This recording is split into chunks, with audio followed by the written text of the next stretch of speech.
if m equals 4 times 10 raised to 6, what is the multiplicative inverse of m?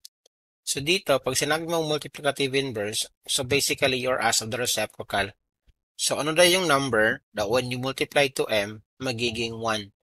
So ang gagawin mo lang is you get the reciprocal of this number. So meron kang 1 over 4 times 10 raised to 6. And then we're just going to express this one as scientific notation kasi nga yung mga choices natin are all in scientific notation. So what is 1 over 4? That is just 0.25, right? So meron kang 0.25. And then, remember your law of exponents. Pag meron kang exponent sa baba, tapos gusto mong ilagay sa taas, that becomes negative. So this will become times 10 raised to negative 6. And one more thing, pag sinabi mong scientific notation, it's a number between 1 and 10.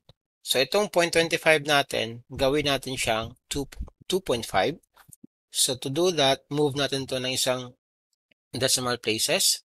So meron ka ng 2.5 times. Now remember, you move your decimal point once to the left. So you're going to subtract 1 dito. So meron kang negative 6 minus 1. That gives you negative 7. So this is 10 raised to negative 7, and that is letter C in the choices. Follow for more.